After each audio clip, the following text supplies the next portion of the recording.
I have checked.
Là, visiblement, il y a du reflux, il faut qu'on borde. On est sur chariot et J0 là. Colle de sur la pipe. Okay, hold there.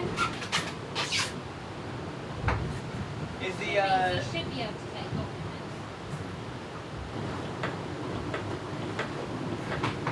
Ah, une chose se marre. Yeah. Ok, that's it.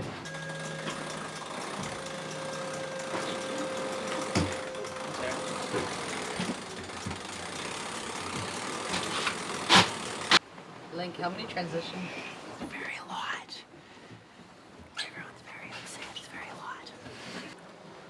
This is a tricky one. We kind of saw this one coming. So the land at the top of Sicily is very, very flat. We had a lot of kind of offlow over the night. So we made good progress kind of inshore up the coast, but we always knew that as soon as we get to the mountain range, it's all shut down.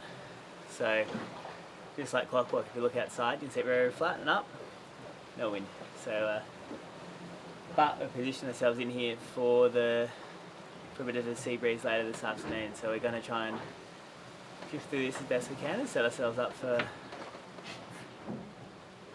couple of hours' time.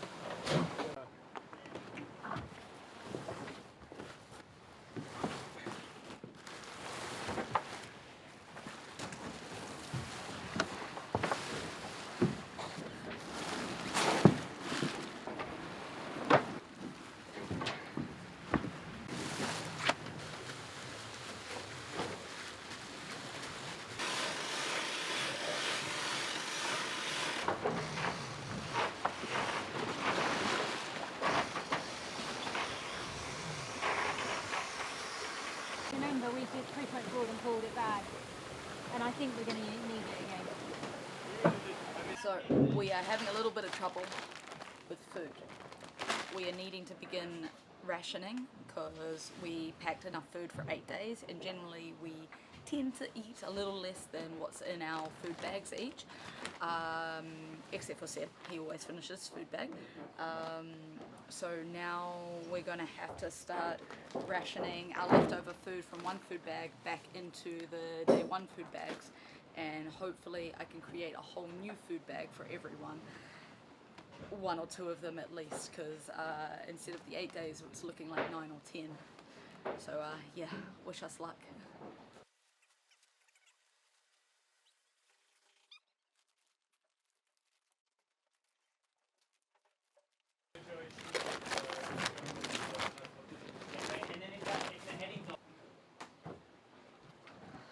Okay, so now everyone has a full food bag 1 again and a semi-full food bag 2. So tomorrow this time I'm going to take the extras out of food bag 5 and put them into 2s, and hopefully then just recreate whole new meal bags.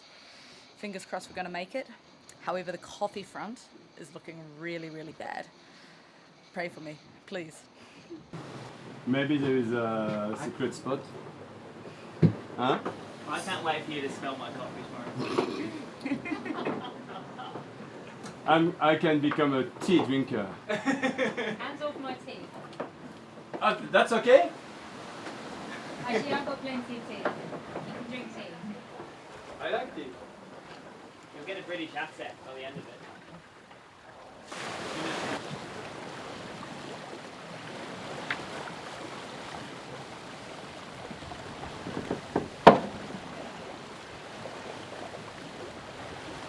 Yeah, we're drinking a lot of water at the moment.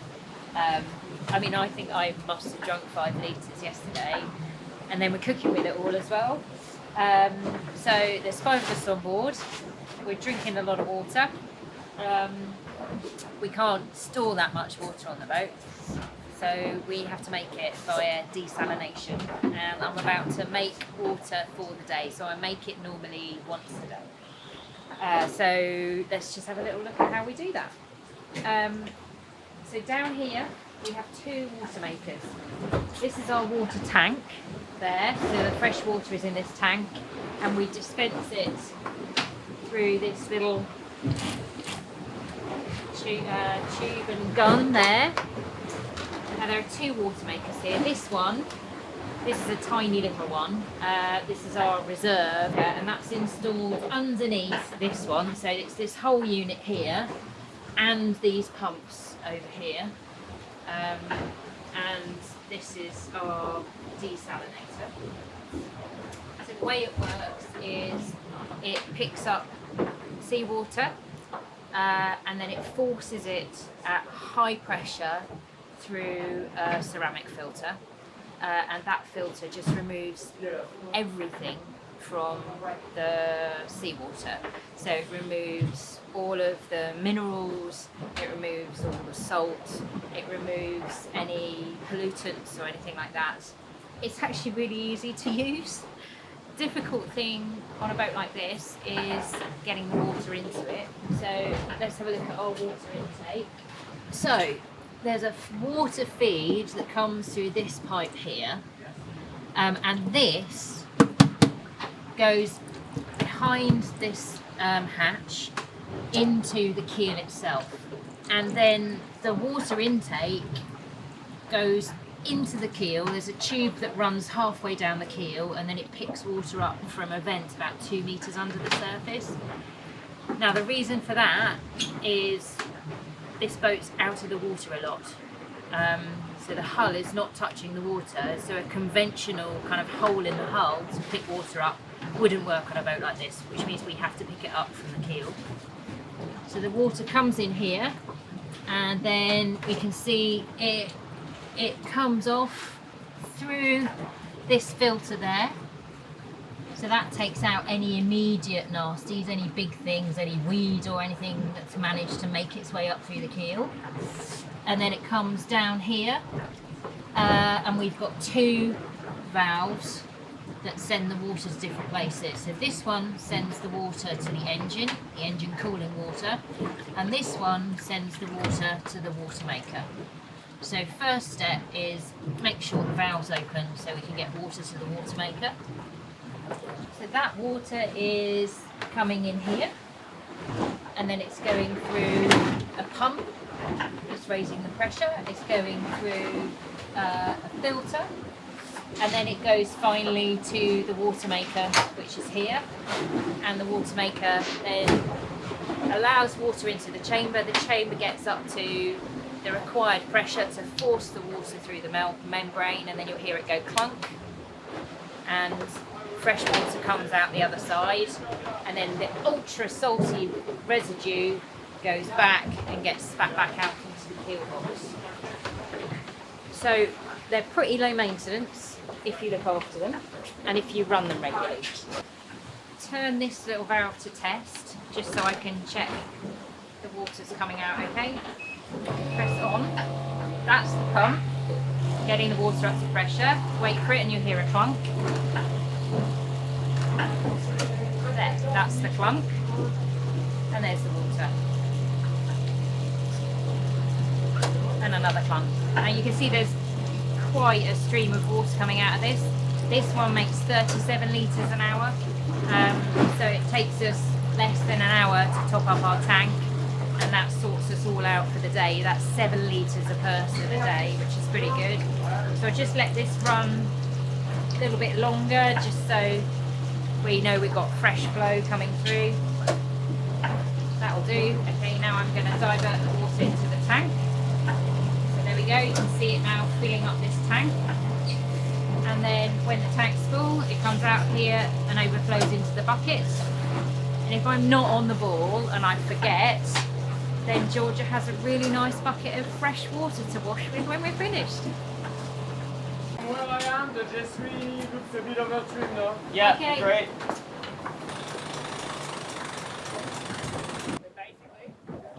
So you understand, Seb? Basically, the way the shutdown's been occurring up here, here's a very, very high, there's high land through here, like a high mountain range, and then it goes very, very flat down the corner. Okay. Basically, as it shuts down, there's like a void of air that comes off the mountains here. It shuts down like across this section here. Okay. So we're trying to set up, basically get as far east of it as we can. I think if we were behind this, yeah, that would be the chase of it. But I think there's an opportunity to get in front of it and to get back into kind of a bit more of a gradient. Okay. Because the land finish is just there. That's the end of the land just there. Oh really? Yeah. So we're right, like this is where everyone parked up last night. Okay, so by the time it's gonna be night, we're gonna be past the headland. Okay, understood. Okay. Yeah. There is an end to Sicily. It does end. But basically, because we're a little bit quicker, there was 2 options. It was to kind of let the soft air go, kind of work up the other side, like go around to the east of Sicily, kind of work up the coast, and then come across like some of the other boats in the fleet in front did. Or for us to kind of, if we got through this, we're going to be in front of the soft spot, so we can step on it and go south. Come on, mate. I'm trying to. You're doing a good job. Something had no intention of falling like this. Saucisson.